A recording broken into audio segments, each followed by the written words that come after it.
Hey everyone, welcome back to the ScholarAI Founders Pod. Remember to catch us on all the typical podcast locations and find us at our YouTube channel. So Shashi and Lakshya, lots of news kind of progressing with the most recent release of OpenAI's O1 or Strawberry model. Also a brand new report coming out of OpenAI and the University of Pennsylvania in which they're taking a look at productivity gains with people using LLMs, and then even further productivity gains with the use of kind of verticalized SaaS solutions that include these large language models. So, Lakshya, we've been in the weeds building with these for a long time. Curious, how is that landing on you? And just for the audience, I'll read aloud here.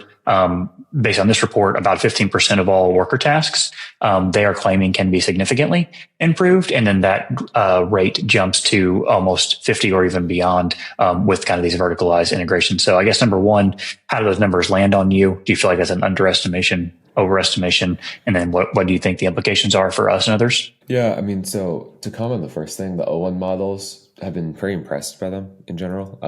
I think compared to a lot of these models where, especially like in the context of what I do and like relate to the second part of the question you asked, the O1 models have been very impressive in like coding. Like there's always kind of like a new hot model of the month, like Claude 3.5 was the last one. Now the O1 preview is really, really good. But the day that O1 was announced, I ran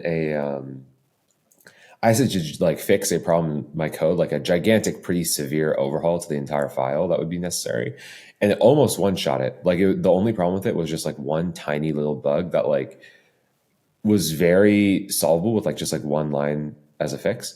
I was really impressed. Like that was the first time like I've had such a quality like full file fix happen before. Otherwise, it's always been like you tried Claude or you tried GPT. At best, it will do something like, oh, here are your problems. I would change this thing in this way. And then it still leaves you to do a lot of the work. Whereas this one actually felt like it did, quote unquote, the job for me end to end in a way. I haven't yet put it in my cursor. I haven't put an API key, but I'd be really, really curious to see what happens when that is set. But all in all, O1, very, very impressive. I think, especially for some of the stuff that, of course, we've worked on, it's very cool to me that like STEM reasoning and its benchmarks on like law questions and the LSAT are very, very high. I think that's a very exciting set of potentials that are coming up, and we're looking a lot. And I imagine a lot of other like model provider companies are looking into, hey, this is actually like very, very impressive and like a huge step forward. They're volatile. They're a little bit inconsistent, but when they get it right, they get it very, very, very right, which is cool. I think with the numbers, I mean, I think we're beginning to feel that a little bit. Like the only thing that I think is stopping that concept of like 15% of jobs feeling affected is just like a inertia thing and a sales cycle thing, where I think there's so many of these businesses being spun up that are probably in this space where there's so much sales, there's so much pricing, there's so much like go-to-market stuff that still needs to be hashed out with these systems. But it's very clear that like ChatGPT has had, even just like in 2023, like the net effect of ChatGPT on like anybody is very, very severe. So I wouldn't be surprised. It's just a matter of how official it is and how measurable it is. I think the interesting question that arises for me in line with the things that both of you are saying is, do a lot of these businesses who know these productivity gains are coming still opt to buy, or are they going to start building internally? I mean, Lakshya, based on what you just said, if these models can turn amateur to novice coders into very well-equipped coders, I'm wondering how many of these professionals are going to simply begin automating their own tasks and then kind of from the bottom up rather than the top down start building these tech stacks internally that fulfill the needs. We're already seeing some companies trying to opt to do this. People are canceling Salesforce subscriptions as an example and trying to build internal tools to kind of take over what these large incumbent SaaS providers have been creating. I think it's fascinating. It's obviously too early to tell how it's going to happen, but I do think as the capability of these models, especially as they're geared towards coding tasks, I think that's an interesting thread. Lakshya, you got a response to that?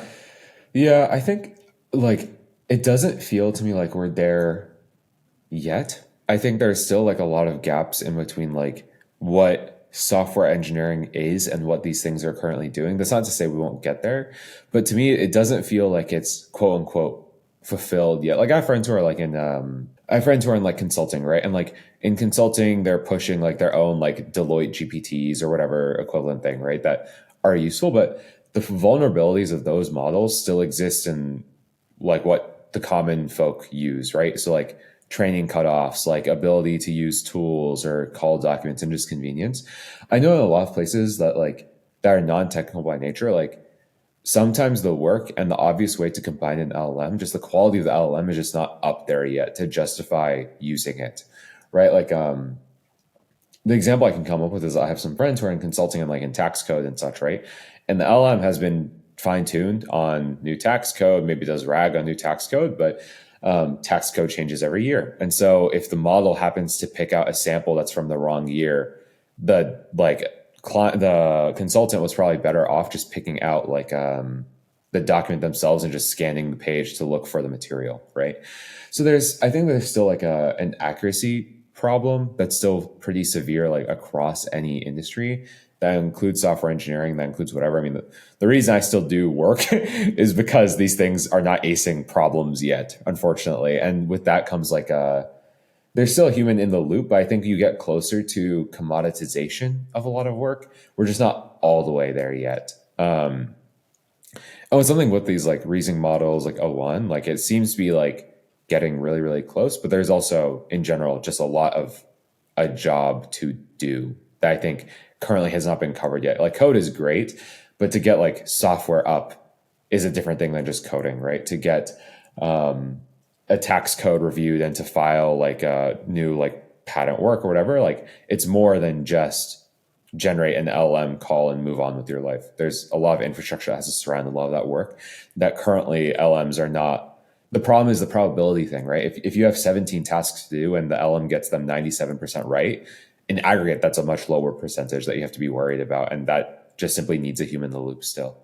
Yeah, I completely agree with that line of thinking. I think that my curiosity is sparked with this new wave that is AI. And if we're going to see a paradigm shift there, I think you're right in that we are less likely to see it kind of actually come to reality. But I think that it's thought provoking. Nevertheless, I'm curious, Lakshya, to pull on a thread that you rose, which is this kind of idea of kind of chain of thought being baked in natively to the O1 kind of quote unquote reasoning capability. I'm wondering if you would, just for the audience, kind of walk people through very high level, what is chain of thought, how we think OpenAI, obviously we're speculating here, has baked that into O1, and then why or why not that might be solving some of those accuracy problems that you alluded to. Yeah, so chain of thought, like as a concept. So for the record, like all these LLM terms and all these like funny words people throw around just tend to be like prompting or Python in some capacity or another. Like the terminology is much more complex than the actual like concept is.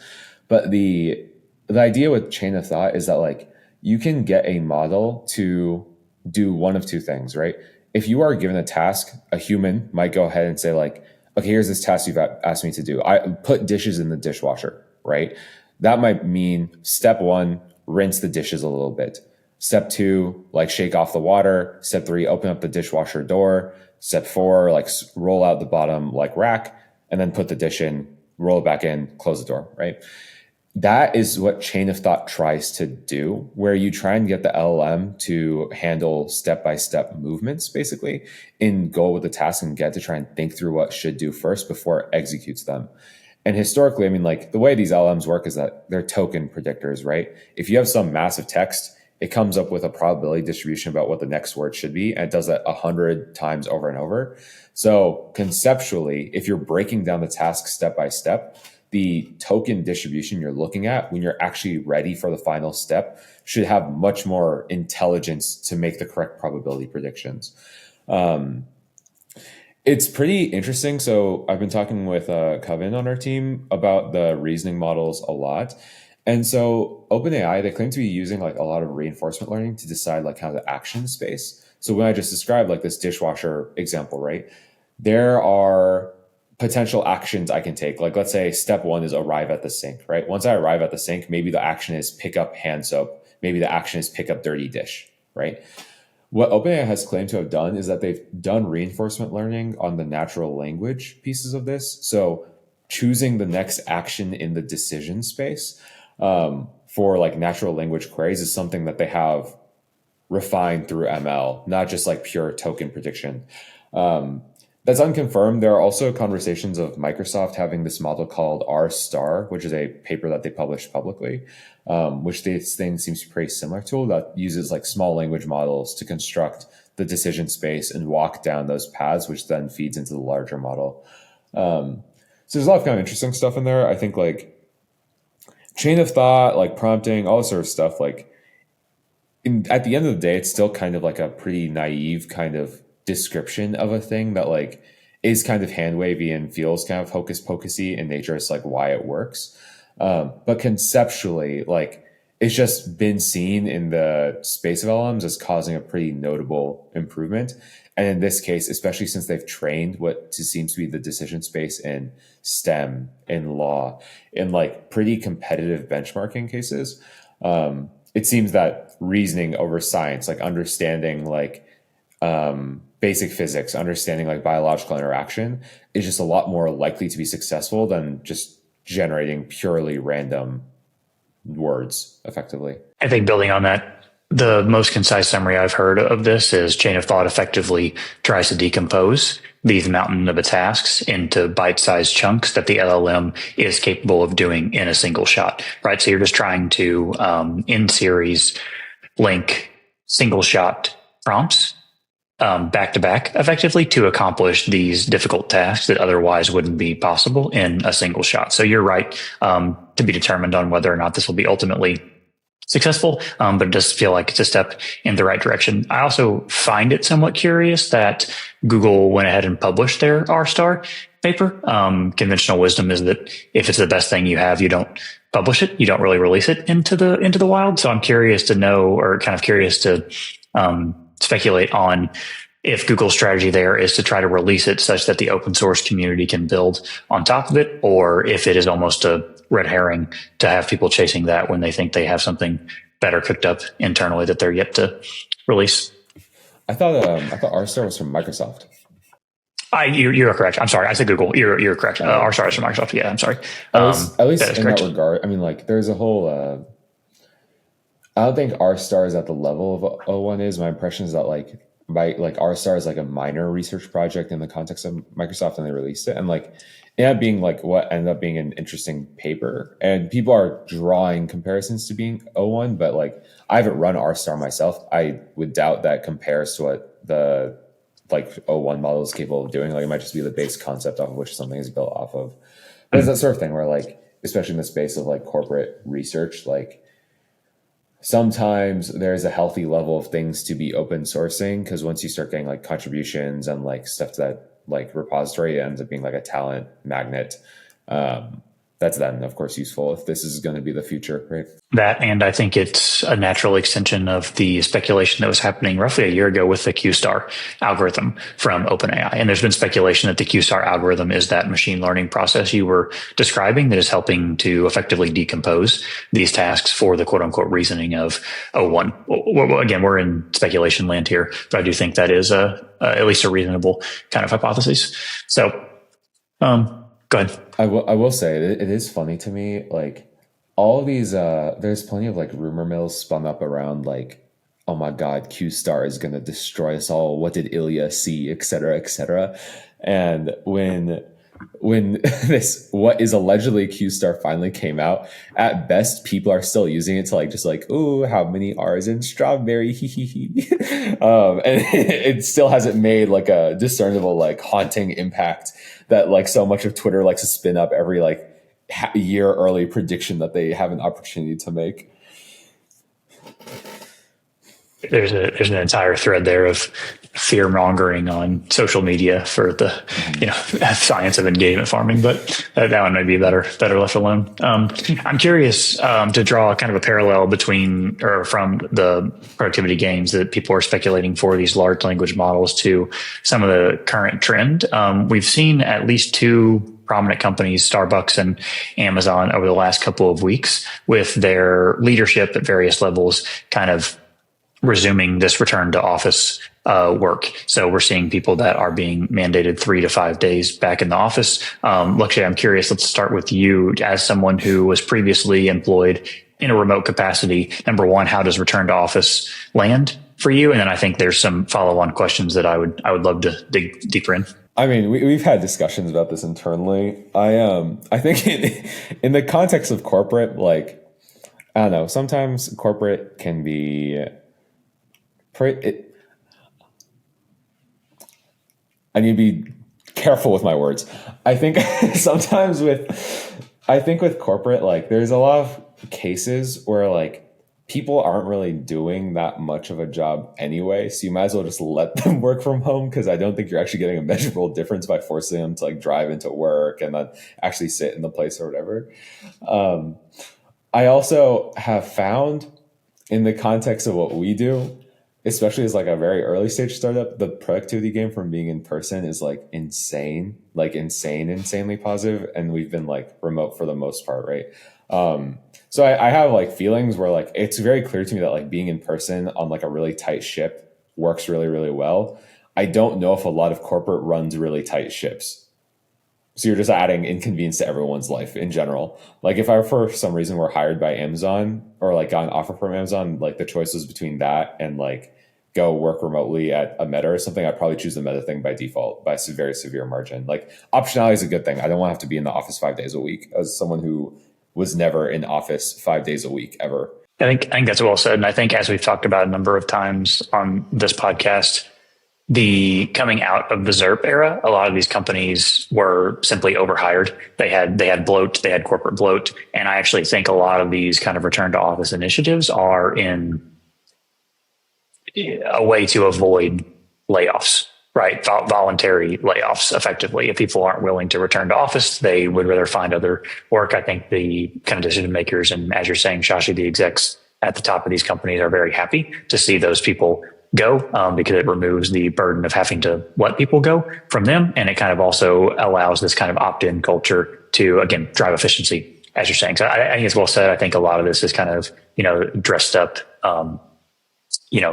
initiatives that ultimately allow people to find other opportunities when that is kind of what the decision makers are desiring in the first place. I think that's woven together really well. I'm curious, as a launching off point from there, kind of exiting the hardware ecosystem and kind of leaving the software ecosystem and kind of playing into the hardware ecosystem. Shashi, do you see a similar phenomena happening there, maybe at the intersection of robotics? Obviously, probably further away from that, but I'm curious if you see a similar kind of phenomena happening in adjacent spaces.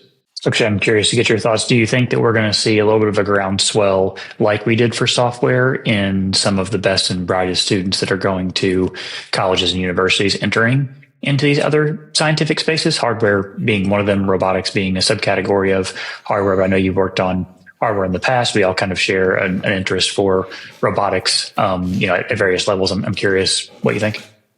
I hope so. I mean, I think it's pretty depressing, I think, being a CS student in 2024 in general. I think there are not a lot of happy college students right now, where like the idea of the happy hills and you frolic around San Francisco or New York with your cushy software job is very rapidly becoming like a little bit of an intangible reality, unless you're like top of the top and like there's still like a quant job or something out there for you. It's kind of brutal. Yeah, I still get like you can tell when recruiting season is coming up, especially like having had a big company on my resume. Like I still get a lot of pings that, like, when I get pings on LinkedIn nowadays, I expect that there's something about the startup, but I still get a lot that are like, hey, like, do you have connections at like this company that you worked at, blah, blah, blah. And I still get like a lot of those every single day in general. Because like that's common. That's always been true, but you still need you need the advantages more than ever kind of right now. And the only places that, like, if a company is choosing to hire American developers over choosing to send it off to India or something like that, it's because they're doing really technical or pretty hard labor. And that's just not something that a junior engineer is getting hired to do, right? There's a lot of, I've seen increasingly, like, not a statistic, but at least like a trend of many, many more discussions about like, why do we need a junior engineer? And LinkedIn posts keep talking about like, oh, the mentorship is super valuable to you as an employee or like as a manager, blah, blah, blah. But ultimately, like, the work that needs to get done people are not trying to teach junior engineers how to do them. People are just trying to get the job done and move on with their lives. And as you kind of mentioned, the efficiency gain is very, very clear there. Like, why would I spend cycles teaching someone like code cleanliness or how to do like continuous integration, continuous development, if I can just ask a large language model to like write my GitHub action that does that thing for me, but off the bat, and I can just review it, scan it, port it in. I hope this, I have a lot of opinions about like corporate software and just like software in general. Like a lot of that, like a lot of what was kind of sold in like the social network, like either startup crank system or like the go get your like 600K total comp or something. I think that starts to generally fade away in time. I think that there's a certain level of engineer that like if you surpass that, like you still have a position and you still have a role because you're the person who's going to be talking to GPT or Claude or whatever at these companies. But as like an entry level, that it feels like that dream is fading unless you are like, you're a software engineer who understands like running on metal and can interact with like these super low level languages that end up being super valuable to like finance companies. If you do like FPGA work, or if like you're someone who like knows how to build new custom database systems, right? It's no longer like I was a bartender, I learned JavaScript, and now I have like a 200K job. It's all of a sudden like I actually need to know something scientific in nature. And that's what makes a software engineer all of a sudden. And so I do hope that like, if I were in college right now, I probably would have skepticism about like CS in general as like a degree path. But if you are assuming that like you're going to do some level of grad school, if you are assuming that like you're going to go technically deep, I think you're still okay. Like I think like AIML obviously has a long way to go. Robotics still has a long way to go. There's sensors, there's database design, there's signals and systems, radio, whatever. There's still so many things that still need work. It's just not going to be at the same like level of prestige as like I walked around in flip flops at Google. Let me vlog my life while I'm a product manager. You know, it's going to be a little bit less like glamorous than the concept that has been painted. I'm really optimistic about that. Actually, like I think that you've done a nice job of illustrating kind of what might go away. My hope there is that the talent that was kind of effectively benched because of those alternative incentives, right? It's just very difficult to get people to do things that are generally harder when those options are available. And I don't begrudge anybody for taking advantage of those opportunities when they add them. But my general optimism is that as more and more of the lower level computer science gets commoditized, you know, especially pixel pushing and optimizing web pages and all of these kind of things that generally take people to do now, but hopefully will not in the relatively near future, allows people to turn their talents towards other harder problems, like you're saying, in kind of the adjacent either STEM sciences or otherwise, right? The world could use a lot more hardware engineers because hardware is generally very difficult. There's some other adjacent problems in the hardware space. It's difficult to get venture capital to flow into that. Therefore, some of those companies end up never really getting off the ground because they just simply, they miss an estimate and therefore they oversupply themselves, or they underestimate and they can't meet demand.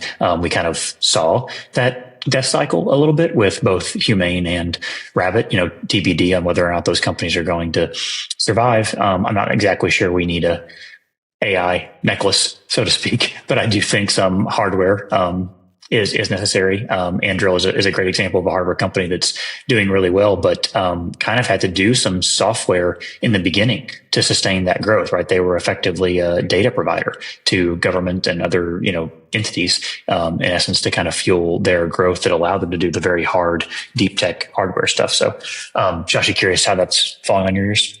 Yeah, I think like when I look at like, even speaking for myself, like when I was in college, I mean, not even that long ago, graduated 3 years ago, I studied CS. I studied electrical and computer engineering. I double majored and I did a chemistry minor. The reason I did the chemistry minor was because I was considering med school for a little bit. But actually ended up being that like biochem was my favorite subject by a very, very severe margin. Like I just like love biochem, like the nature of like problem solving in biochem in general, like really, really clicked with me.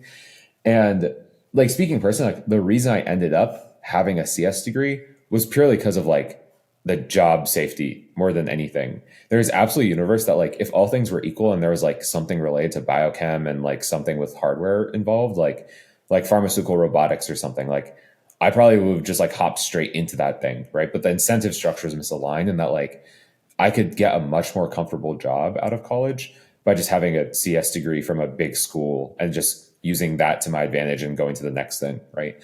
And that's still, that incentive structure like still exists. Like again, like especially, I mean, all of us are from Duke. Like a lot of Duke kids like end up going into like finance in some capacity or another, as whether it's as an analyst or whether it's as like an engineer.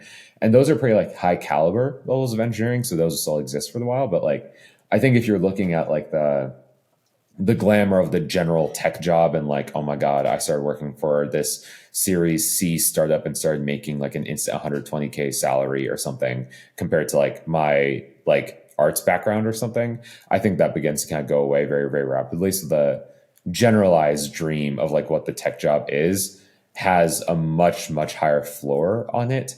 Still possible, but I think it generally is disappearing in time. I don't think right now there is something that feels like a true replacement for what the kind of like ethos of those dreams were. Like the kind of like very healthy work-life balance plus like cushy salary plus like nice working campus or whatever. I think if you're looking at something that has any of those, it's probably in like some really demure office building in New York, and you'll probably get ground to a bone a little bit. But if you're lucky and you were, if you're like maybe 5 years older than me, you're probably already set for life. Just keep going, kings and queens, just go, you're fine. I think it's interesting. There was a recent report that I think is food for thought and discussion from their time of investment analysts, bankers in New York kind of actually being limited in the number of hours they can work per week in similar ways that we've seen residents and fellows in hospitals being limited. So let's pick that up next time.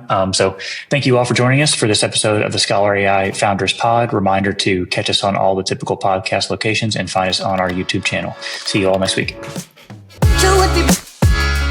Not a little, not a little.